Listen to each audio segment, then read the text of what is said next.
All right, let's go ahead and get started. Listen, everyone, thank you so much for joining me today. My name is Tony Martinez, and today I'm going to present my opinion, my thoughts on what I think is going to happen, especially in the area of foreclosures and or short sales. So today's title is called The Coming Wave of Foreclosures, and an introduction to a course that I've written that I'm exceptionally proud of called Short Sales Mastery. So a little bit about my background so you understand where I'm coming from. I'm actually an active Florida real estate broker. I know the majority of those of you here are from Florida, but there might be a few folks from the other states as well. I primarily targeted this particular webinar to Floridians, but I'm glad to see different areas of the state and even the country being represented.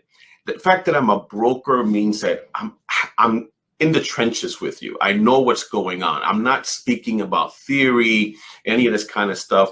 I have 6 offices. I have over 200 agents. So I know what they're encountering out there right now. And so I speak from that perspective. I would consider myself a master short sale instructor because of my experience. Some of you that may have been around back in the day, when 2008 rolled around, I had the honor and privilege to join an organization called the CDPE. They put out the best training program ever created for short sales. And I was honored to join them and eventually become one of their trainers.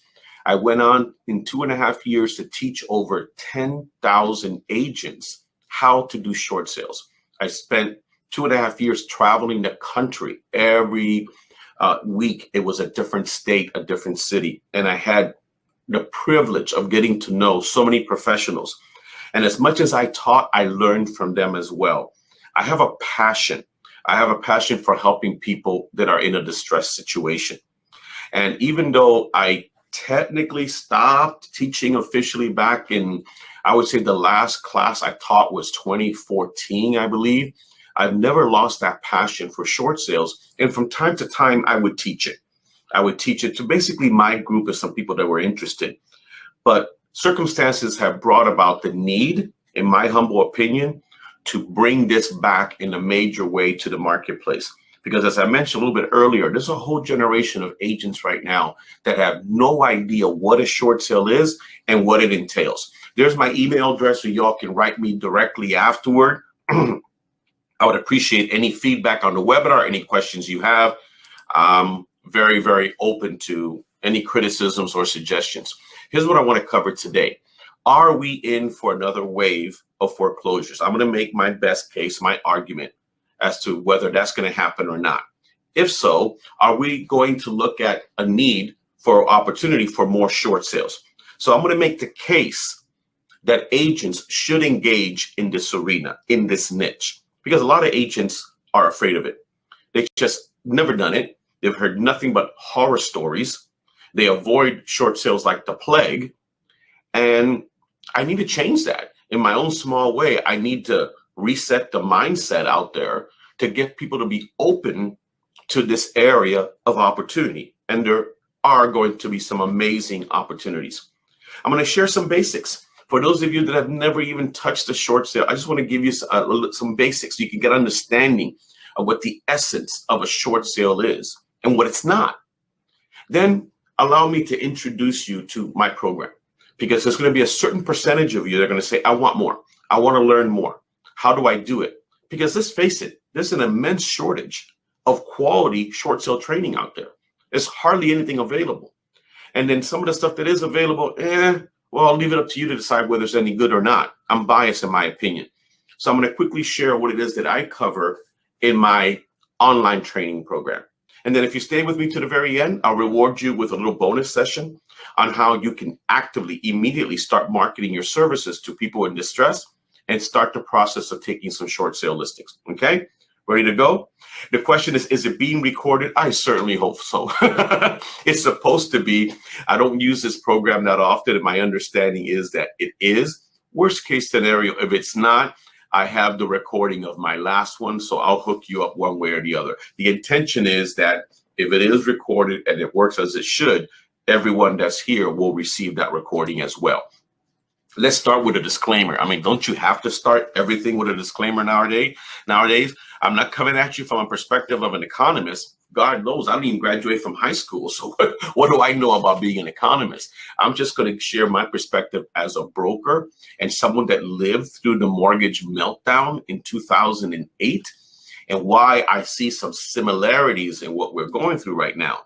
But, the wave, and people will go ahead and sometimes criticize me. They say, why are you mentioning this? It's almost like you're manifesting it. Folks, I don't have that kind of power.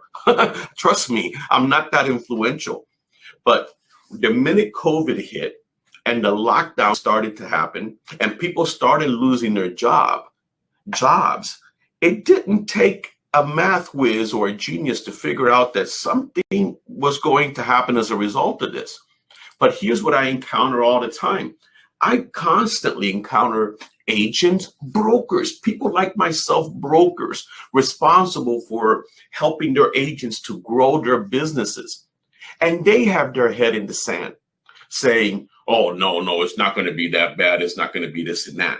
And I'm going to share a true story. The other day, I sent an email blast announcing this webinar, and somebody responds and saying, this is a very negative class. Why don't you teach something positive? And my first response is just walk away, smile and wave, walk away. And then I go, no, that ain't me. And I responded with the following. Negative is when someone loses their home to foreclosure because no one ever stood up and tried to prevent that and presented them with options. Positive is when one of my students helps somebody avoid a foreclosure via a short sale, when they have no opportunity to save the home and stay in the home. The most dignified exit for that situation, for that person in that situation, is a short sale. And I think it's borderline criminal when real estate agents turn around and walk away from those situations just because I don't know enough, or they just simply don't care.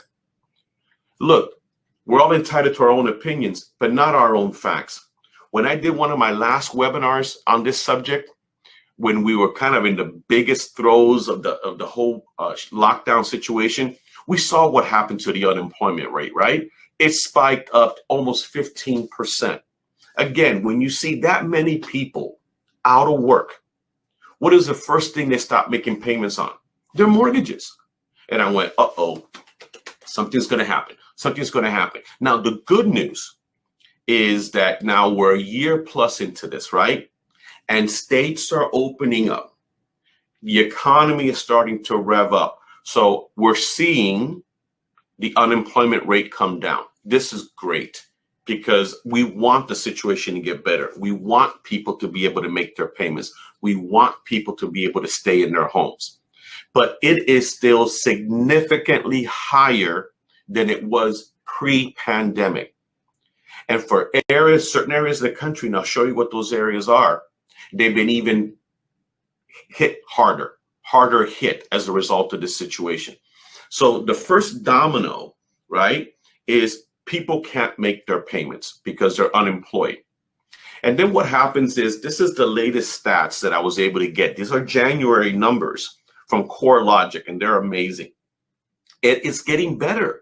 We expected it to get better. We knew it at some point the states would open back up, people would start going back to work, and the delinquency rate would start to come down. But look at the top 5 states here. All right. So right now, you take Hawaii, 7% delinquency rate. That means people behind on their mortgages, as compared to a year ago. Okay, 4.2%. So this is the change. Actually, is 4.2% higher.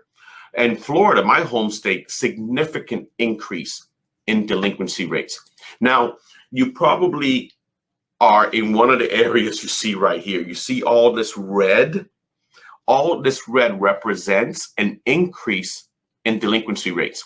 So when the first thing we start to track is, okay, unemployment kicks in, then people start to miss payments. Once they get 90 days late or longer, it becomes a serious delinquency.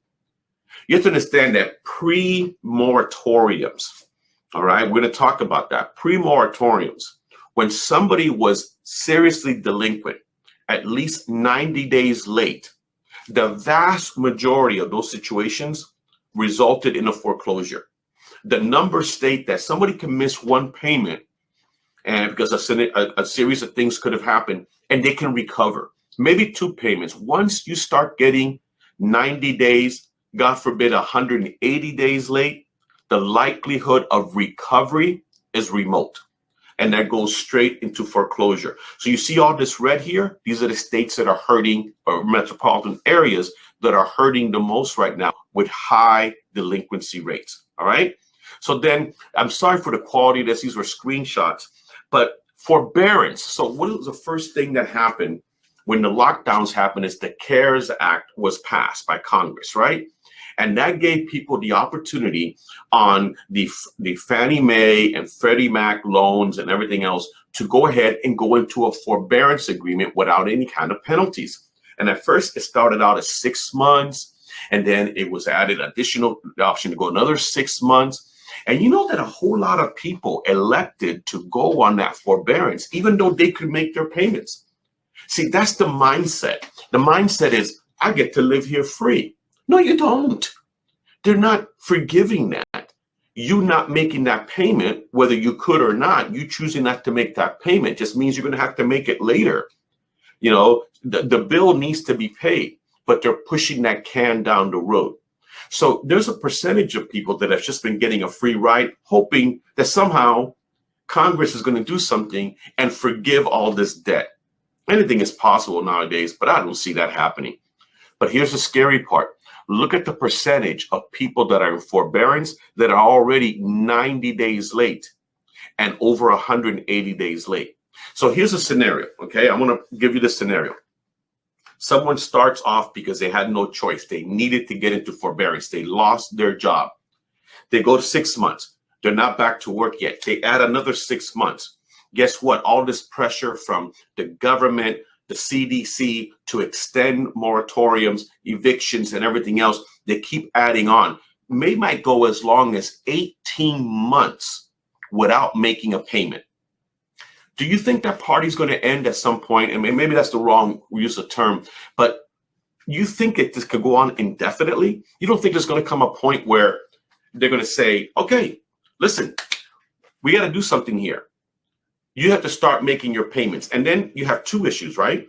You have the issue of what they owe, those 12 to 18 months that they never made their payments on. All right, that amount, several $1,000s, or even tens of thousands of dollars. So let's say the government steps in and there's a miracle that happens that says, okay, you don't have to pay this back right now. We're going to put this on the back of the loan, okay? Don't they have to prove that they can make their payments going forward? They have to prove that they can make their payments going forward in order to work out some kind of an arrangement to stay in that property. Well, guess what? A lot of people are still not working. And if they're working, maybe they're working for far less than they were making before. So those are the two issues right now that I believe are going to be contributing factors to the foreclosure rates going up. Now, look at the latest stat from Realty Track. All right. As of March, these are the top 5 states. Florida's number 5. And Florida's been consistently in the top here. Now, you understand this. This is based on filings. Okay, these are not concluded foreclosures. Most states, as a result of either a state mandate or the CDC or federal mandates, they're not going through foreclosures right now. There's very few foreclosures actually taking place. So let me ask you something. If you were a bank, if you were a lender, and you knew that if you file for foreclosure today, you still couldn't do anything anyway, would you even file? No, why bother? Right. So here's the situation, because I talked to foreclosure defense attorneys here in my state, and they said, Tony, the stack of foreclosure filings is just building. They've got all their ducks in a row and they're waiting for the moratoriums to come down.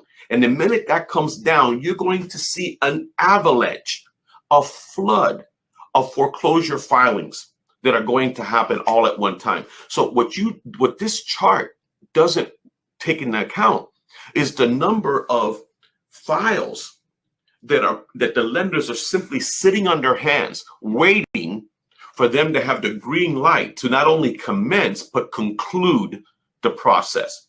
And when that happens, it's not going to be pretty.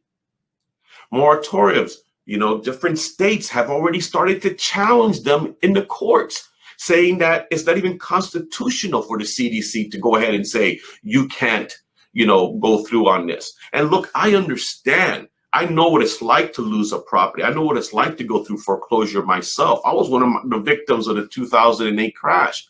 But there comes a point where there are landlords and there are owners of those properties that they can't make their payments themselves. So these cannot continue. I think the latest one is meant to go through June 30th and everything else. Anything is possible in the extension, but I cannot see it happening. So that's why I keep telling my agents, now is the time to get ready. Now is the time to prepare. Because when the floodgates open, that is not the time that you want to say, oh my God, where's the information on that short sale class so I can go ahead and go? That's not the time to do it. Now is the time to be prepared. Yes, without a doubt, there will be another huge wave of foreclosures coming as a result of everything I shared. The question I get is, all right, Tony, let's say I'm with you on that, but will it be as bad as 2008? No, absolutely not. There were too many other factors back then that contributed to the situation. Okay, we had all those crazy loans, right? The no doc loans, the ninja loans. So lending has been much more conservative in the past several years. So no, praise God, it's not going to be anywhere near as bad as it was in 2008. Now, explain to someone that's losing their home because they lost their job because of COVID, hey, but it's not as bad as it was in 2008. What do they care about 2008? They're losing their home in 2021. So that's my take on that. Then the next question is, well, are we in for another wave of short sales? Well, maybe. See, here's the thing. The minute I say there's going to be more foreclosures, people say, well, there's going to be more short sales then. I go, well, there's some factors that you have to factor in. And I'm going to get to that. And that is that just because there's going to be more foreclosures doesn't mean that they're going to be automatically more short sales. You know why? A big part of that has to do with the real estate agents themselves. Short sales don't happen unless a real estate agent approaches someone that's in foreclosure and convinces that person. Again, everything has been done or possibly done to keep them in their home. But when there is no way to keep them in their home, a knowledgeable agent will approach that distressed homeowner and say, you can't let the bank just take the home. There's some dire consequences to foreclosure. Let's look at your situation and see about you being able to sell. And either that person will have equity and you'll be able to do a regular sale, or they'll be underwater. And if you're trained, if you're skilled, if you're motivated, you'll be able to assist them with a short sale. Does that make sense? So either way, a significant percentage of the foreclosures are not going to be resolved. I'm sorry, I wish they could. But a percentage of those foreclosures are not going to be able to be resolved and the consumer be able to stay in their home. So then if they let the bank take the property, that's just crying shame, because it's either a regular sale opportunity because they have equity, or it's a short sale opportunity because they're underwater. Does that make sense? I hope so. I always love this saying, in the midst of chaos, there is also opportunity. The opportunity I speak of, first and foremost, is to help people. See, that's one of the things that I loved about when I was involved in the CDPE movement, was because it truly was a movement. We were motivated. We built an army of people that were willing to go out there and help as many people avoid foreclosure as possible. And as a result, maybe over 1 million plus or more short sales were done. And this is what I always tell people, please have a heart to serve. Yes, we want to make money. We all need to make money. I think it's perfectly okay to do well by doing good for others. But I think first and foremost, have that feeling in your heart that you want to help people. And as a result, you're going to be able to grow your business because you're going to open your business up to a niche, a category that most real estate agents don't want to touch at all. And that's just going to be an amazing opportunity for the ones that do engage. One of the first things that I teach agents is you have to be able, from memory, to be able to sit down with someone that's in the foreclosure process and say, whoa, time out. The last thing you want is for the bank to take your home because the consequences are dire.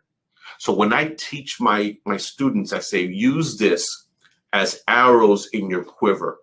Sometimes all it takes is one arrow to convince a person, okay, I need to do this. Sometimes you got to reach back, but the more you know, the more you'll grow. And so I'm going to share some of these with you so that you can have it for future reference, right? We got to get people that are in this mess right now to think outside of the box that they're in now and think about the future. The present is so bleak for them that oftentimes they go through a series of emotions. And I teach this in Short Sale Mastery, how to identify which emotional situation they're going through right now and how to best engage them and try to get them through it. But you got to get them thinking about the future. Okay, because one of the things I love about people that did short sales back in the day, that in 3 to 5 years, they were back in a home again and they were able to be homeowners again. So we want them thinking about that. So you ask them things, well, listen, let me ask you something. Do you think you ever want to be a homeowner again in the future? What do you think people are going to say? Yeah, of course. I go, well, let me ask you something. Would you like to, A, live with the restriction of not being able to buy again for, 5 to 7 years? Or would you prefer the option of being able to buy in as little as 3 years? What do you think they're going to say? Of course, 3 years. Well, in that case, I think you really need to look at a short sale, right? Now, I'm going to explain what a short sale is in detail, okay? So stick with me. Some of you are not there yet, but we got to get people to think about not letting the property go into foreclosure. And if they can't save the home, sell. Regular sale or short sale. It haunts you forever. Because for the rest of your days, when you go fill out a mortgage application, that 1003 is going to ask you, have you ever had any kind of a foreclosure or any kind of a bankruptcy or deed in lieu? Okay? Your credit score is tanked, significantly tanked when you do a foreclosure. This is all verifiable stuff here. Employment issues. Many employers, as a way of thinning the herd and being able to decide from a group of people who to hire, they run credit checks, they run background checks, right? And if you are in a job that's sensitive and it has to do with money, you may lose that job because they don't want you handling their money when you've kind of shown that you can't handle your money. And you may not get that job you've always wanted because of having a foreclosure on your record. It sucks, but it's true. What about in jobs that require a security clearance?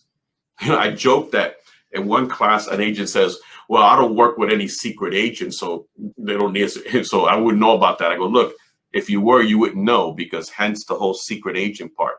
But there's a ton of occupations that you need a security clearance to work. Everything from TSA to an engineer at a contractor that does government contracts to law enforcement to military, you name it. There's a lot of jobs that you cannot get a job right now if you have a foreclosure on your record. So what am I saying here? That let's say you could help them with a short sale. No guarantees. But in a short sale, there's less likely, a lot less likely a chance that it's going to impact negatively their security clearance. So they'll be able to continue with what they're doing or aspire to doing something else. Now, this is huge. And this is the part that amazes me that most agents don't understand. Most of you are from Florida. Okay, I know some people there. Most of you are from Florida. Do you know that Florida, along with many other states, is a deficiency state? You say, well, what does that mean? Well, it means that after a foreclosure, after a deed in lieu, and even after a short sale, if not properly done, the bank has the right to pursue them in civil court for a judgment against them for what they didn't recover.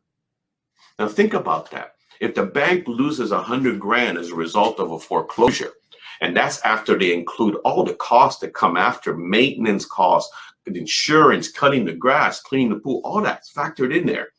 Can you imagine losing your home?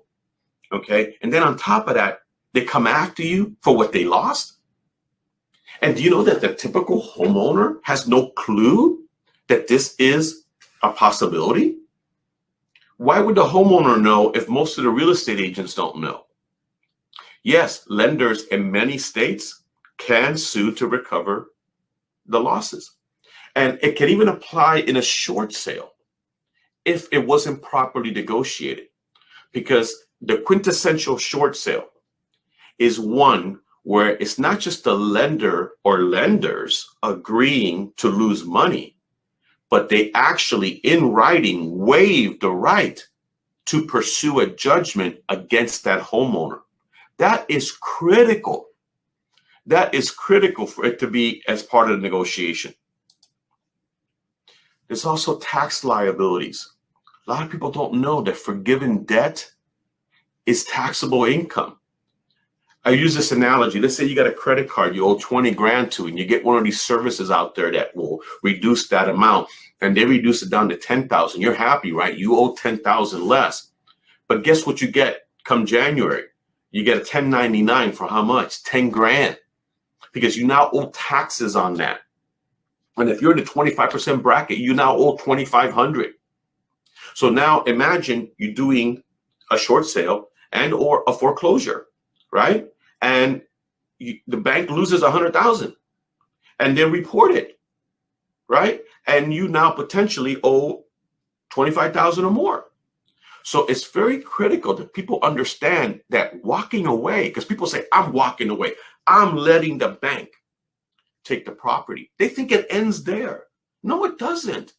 It may end with a deficiency judgment and or a tax consequence. And that's why it's so critical that they know a great tax professional, because they may qualify for some kind of assistance due to insolvency.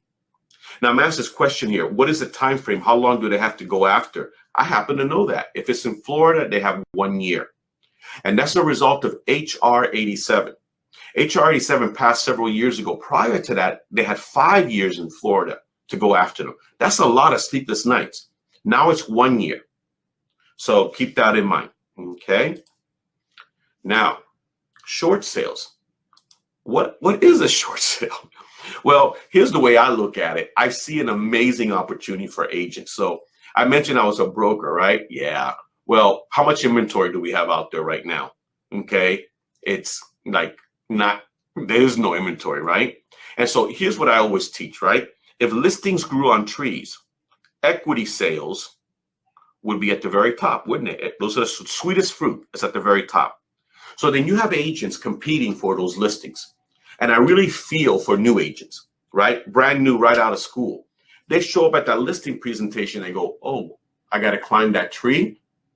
And then since that seller is probably interviewing 2 or 3 agents, the second agent, more experienced, shows up with a really long ladder because they've been there before. And then the top producing agent of the 3 shows up with a cherry picker and says, excuse me, please move. And they snatch that fruit. And it's so frustrating for agents to never even get in the game, the opportunity to compete, right? So here's my take on this. You can believe it or not, but my take is that short sales are the low-hanging fruit.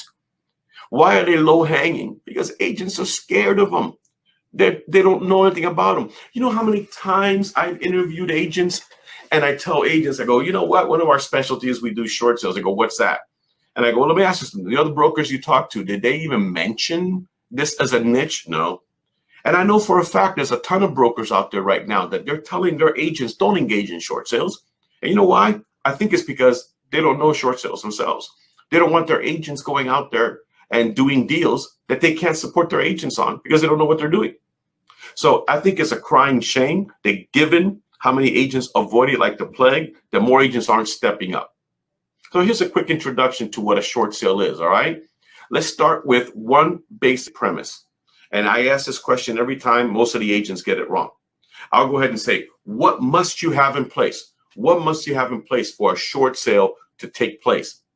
And you usually get some other answer that might be the second thing or third thing. But the first thing that has to be in place is they must be underwater. See, it's just because a property is in foreclosure, just because they're not making their payments, doesn't mean it's a potential short sale. You got to work out the numbers.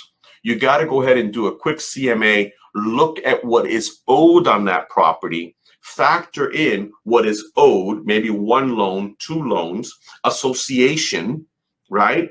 And then you have cost of sales, commission, closing costs, and can you sell it? Does the market support selling it for enough to cover all of these? If you don't have that, you have a potential short sale.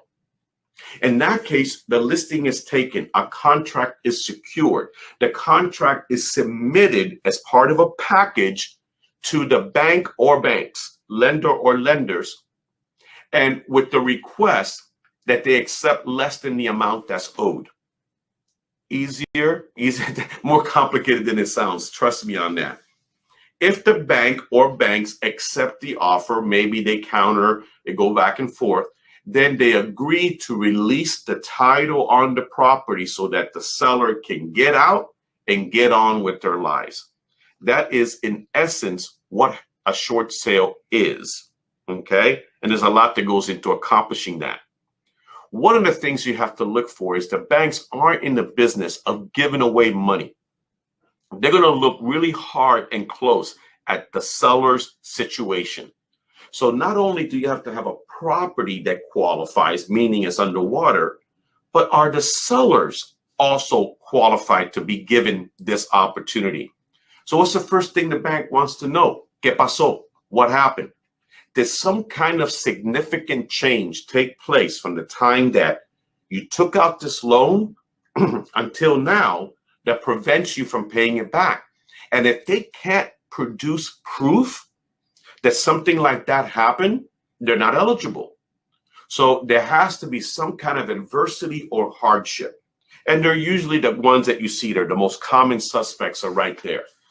Unemployment, reduction in employment, medical issues, divorce, separation, illness, death of a provider in the family. All of these, they have to have at least one. You know, it's not you get to throw darts against the wall and find the one that fits. There needs to be actually verifiable, documentable, and the seller must provide full disclosure. Excuse me. Next, their expenses have to exceed their income. There must be a monthly income shortfall, because if they could afford to make the payments, why aren't they making the payments? So you've got to get all the numbers. All the numbers must be produced. Everything that's made versus every single payment and expenses that they have. So I like to say that they have more month at the end of the money, and they have to provide their financials. They got to put everything on the table. Full disclosure is required. And if you're working with someone shady, if they're looking like they're not willing to go forth and do this, then walk away. Trust me, you want to walk away. Okay. Write down these two words: ideal candidate. When I'm done teaching you, you will know how to sit down with a seller and say, look, I'm going to ask you a series of questions to determine if you are an ideal candidate for a short sale. And then we can, if you are, then we can determine a plan of action. You're looking for someone that's an ideal candidate. We look for insolvency, which is a fancy word for broke, right? If someone is out of work right now due to COVID, they can't make their payments, but they have $300,000, $400,000 in an IRA or 401k. They're not insolvent. They got a ton of money. Now, can the banks grab that money? No. That money's protected. They can't grab it, but they could factor it into their decision making. So a bank might be less likely to approve a short sale to someone that has significant assets. versus someone that doesn't. And sometimes age comes into the mix. What if it's a couple in their 60s and 70s that need a short sale? They do have significant savings, but that's what they need to live on, and they're not generating any more income. That might be viewed very differently from someone in their 30s or 40s that has many, many years of earning potential ahead of them and has a significant amount of money stashed away. This is where the potential for a seller contribution comes in. And this is why it's so important to have a skilled short sale negotiator working with you. Not you, because there's very few, maybe aside from, say, Rita, the vast majority of you are not qualified to negotiate the short sale. As a broker, I don't even allow my agents to negotiate their own short sales because none of them are qualified. The liability is too great for them and for me. So this is where the negotiation goes back and forth to arrive at hopefully a mutually acceptable situation. All right, let's say I've made my argument. Yes, there will be more foreclosures. You know what? A certain percentage of those folks are going to be underwater. What percentage? I don't know. You know, I've heard numbers thrown out there. I've read an article yesterday of the 2.6 million that are in forbearance right now or in foreclosure right now, probably forbearance, maybe 5% are not going to have any equity. Okay. And I'm going, and that sounds a little low. And let me touch on something else. I think it's important because I get this argument all the time. Tony, people have a lot more equity now. So even if they have to if they're losing their home, it's not going to be a short sale. I go, I'm not arguing with you. If someone has owned their home for 6, 7, 8, 10 years, they should have significant equity. But then I counter with the following, and stick with me and see if you agree. One, people have a tendency to tap that equity, don't they? Remember when we saw the same thing happen now as happened back in the day. People started tapping their equity through equity lines of credit, right? Or refinancing, right? Money's so cheap. Hey, let's refinance and let's pull out cash. Dennis is on the call here. He's a lender. He'll tell you how many people pulled that money out. So are they sitting on a ton of equity, or is that equity right now sitting in their garage in the form of that Corvette or plastic surgery or a boat? Here's the other thing. What about the people that bought recently, a year ago, 2 years ago? Oh, Tony, but man, prices have gone nuts during this time. Of course they have equity. Okay, hold on a second. A lot of people buy an FHA, especially in Florida. You know, if you're calling from California and say, Tony, I never see an FHA purchase over here. But a lot of you are Floridians, all right? A lot of people buy using FHA. You know this, right? That means that they go in with only 3.5% equity. That's it, 3.5% equity. And let's say that they get some appreciation, or they just bought a year ago, COVID hits, they lose their job. They only have 3.5% equity. They've missed 6 payments. They've missed 12 payments. They're going to end up missing 18 payments. Has that eaten up all the equity they had? Yes or yes? Yeah, yes. Okay. And that's not even factoring in, okay, the possibility that we may see prices come down at some point. I don't even want to go there, but I'm going to go there a little bit because, look, guys, as I told you before, I'm on the street. What's going on? This market's insane. Okay, sellers are getting above asking prices, significantly above asking prices, and they're forcing the buyers to waive the appraisal contingency. And people are bringing cash to the table wherever they can find it. What happens if, at the very minimum, the appreciation level slows down, actually stops, and might we see a reversal? Anybody that's been licensed for as long as I have, if you were licensed back in the day in 2006, we heard the word bubble come up a lot. Who denied that there was ever a possibility of a bubble? The agents did. We were the first ones to stand up and say, there is no bubble, there is no worry, there is no nothing. We were riding that gravy train. And what happened? Boom.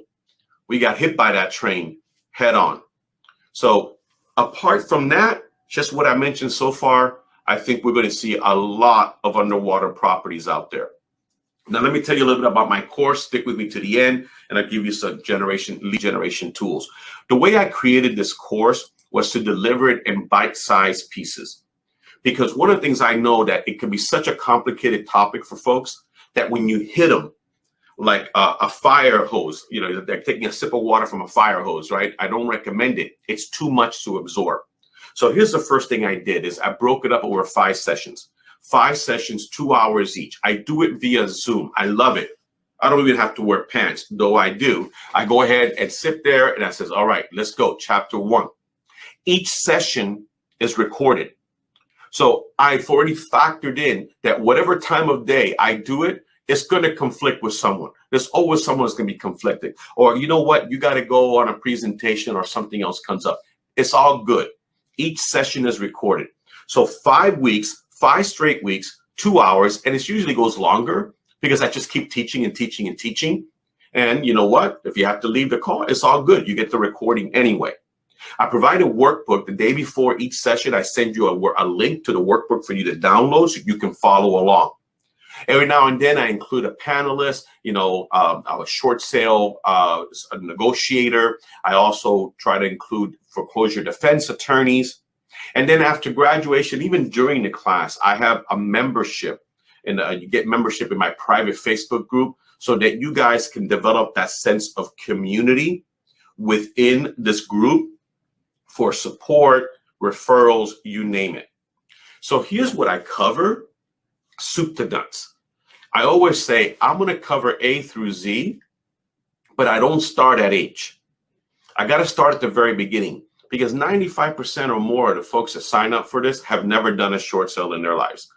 So we start with basic, move on to intermediary, and then I even include some advanced strategies in there as well. But of course, the main thrust is to teach you how to become a short sale listings machine, because that's where the money is made. Yes, I also include a section on how to work with a buyer in a short sale. But if you want control, if you want to really make money in this arena, you got to take the short sale listings. So I teach you how to list like a master. That involves learning how to overcome the most common objections that sellers are going to have. How to price the short sale depending upon the time that you have before the sale date. Strategies for delaying and pushing back the auction or sale date. You know, the typical contracts and forms that are used. We address the issue of commissions, who pays for it, how should you structure it. I think one of the most important things I do is I teach you to go from I to we to they, borrowing a little something out of Accelerated Breakthrough that I also teach, is you need to build a short sale team. Okay, I show you who are the players that you need to surround yourself with, because your responsibility is to go get the listings and get a viable buyer for them. And then you want to turn the rest over to skilled professionals that can help you. If you need the sale date pushed back, you need to have a great foreclosure defense attorney on your team that can pick up the reins and make it happen. Okay, then, you know, picking a negotiator, I have a great one that I use. And of course, I introduce you to her, but you're free to use whoever you want. And what I'm going to do is kind of give you a list of questions to ask, because you want to feel comfortable that this person knows what they're doing and can get the job done for you. And the same with the foreclosure defense attorney. As I mentioned, I go into some detail about when you come across being a buyer, representing the buyer. And here's the thing, and I'm sure you know this. When you represent a buyer in a short sale, there's a high probability that the agent representing the seller in that short sale has no clue what they're doing. That is sad. This is one of my favorite sayings. Just because you can doesn't mean you should. Every licensed real estate agent can list a short sale. It doesn't mean they should, because most have no clue what they're doing. And you're going to have to pick up the ball and run with it, because you're going to get very little to no support from that listing agent. We go in chapter 5, the last one, we go into how to go into like marketing, prospecting, what you can do to start building that pipeline. And again, my approach to teaching is give as much as I can and not hold anything back. So 5 weeks, 10 hours to short sale mastery, and everything I've mentioned and some other goodies that I haven't is yours for $3.99. My next series starts next Tuesday, the 27th, from 1 to 3 p.m. Now, but wait, there's more. I want to give you guys an opportunity to save, to make a commitment. So because you're on this webinar with me, you can save $100.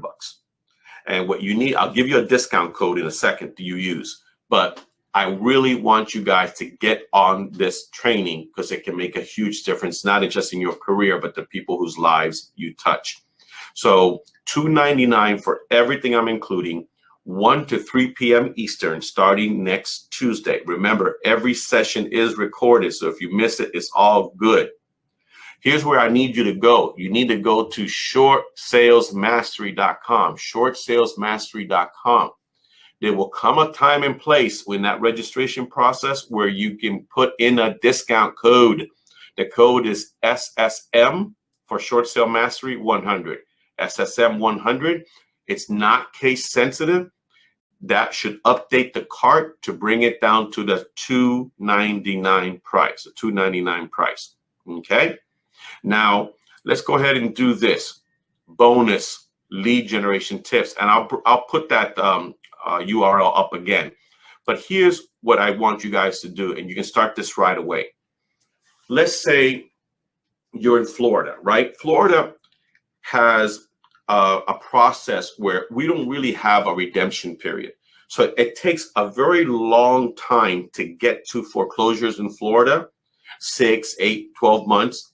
But then once it's done, they're out, okay? Within a few days, it's done. Here's what I have found. The biggest stumbling block to getting a seller to list a short sale with you is they're living free. Yeah, free rent. So what I recommend is that you work backwards. Start with properties that already have a sale date. Not that the foreclosure's already been filed. The foreclosure's already been filed as public record, but it could still be several months. But the ones that have a sale date, they're out of time, they're out of excuses. So you can use the courthouse site, you can use IMAP, you can use Realist, and look for the ones that offer the feature of looking at whether there's an auction date or a sale date. Those are the ones you target first because they're out of time. And those are the easiest one. Those are the low-hanging fruit of the low-hanging fruit. And you'll see a huge level of difference in the response to people that are out of time versus the ones that still believe that they might be able to work out some kind of a modification, low modification, or other arrangement to stay in the property. I subscribe to a service called Land Voice. I love them. And there's my private link for them. I'm one of their affiliates, landvoice.com/SSM. Because every morning you go in and you see an updated list of the foreclosures. And of course, you can get the expireds and you can get the FSBOs as well. But I like the fact that it's already scrubbed against the do not call list. They may have email addresses in there as well, so I can incorporate other forms of marketing as well. Okay. All right. So next series starts Tuesday. And people will ask me, well, Tony, do I have a deadline to sign up? Yeah, you have Tuesday. You know, that kind of makes sense. I don't do you got to sign up by 5 p.m. today. No, I've had people that have signed up 4 weeks into the class because they know I'm going to send them the recordings. I just feel it's kind of cool when you can jump into the live version because I can answer questions and we're interacting and there's energy and everything there. All right, so here's where I'm going to go ahead and open it up to some Q&A here. Yeah, absolutely. You can't refi if you're behind on your payments here. Let me see. Let's see here. What with prices rising days, that's still happening. Well, again, you know, right now they're currently rising, but we don't know the individual situations. This is why I'm marketing this as a niche. This is not like, man, back in 2008 and so on, maybe 45, 50% of the properties that went on the market were underwater. That was a different market back then. That's not what I'm predicting now. But when you look at just your own area, and this is the part that surprises me, if you have access to, for example, IMAP, and you go into IMAP, and you go into the foreclosure search and you put in your zip code or your neighborhood, your subdivision, you might be shocked at how many people are not making their payments in your own backyard. Well, this is a question. A deed in lieu is optional whenever a foreclosure is inevitable, meaning they cannot qualify. Okay, I'm not quite sure the question here. I'm not a fan of deed in lieus. I go into more detail about this in the course, but in a deed in lieu, you turn over the property to them. But there's a couple of things preventing you from that happening. Number one, the lenders don't want the property. Okay, they're not in the business of taking over properties. They want the payments. And in order for you to qualify for even being considered for a deed in lieu, you have to have made the attempt to sell the property first. So let's say, for example, you're underwater and you want to hand your keys to the bank. The bank's going to say, well, did you try short selling it first? So they're going to usually want you to list it first anyway. And do you know that just because the bank takes a property back doesn't mean that they'll waive the right to come after you? So an improperly negotiated deed in lieu can result in not only a really bad mark on your credit, because deed in lieu is essentially a voluntary foreclosure. It also can lead to a deficiency judgment if allowed in your state. Not to mention the potential tax consequences as well. I'm not a big fan of that. Okay. Deficiency time frame. How long can they go after? Okay, we answered that. 1 year in Florida. Okay, yes, moratorium currently extended through June. That's what I mentioned. I don't think it's going to go beyond that. Rita says, that was my motivation too. I loved helping my sellers. I'm really passionate about helping sellers. God bless you, Rita. We need you back out there again because you're going to be busy. Okay. All right, Charles, you're a broker in Florida and Georgia. Love it.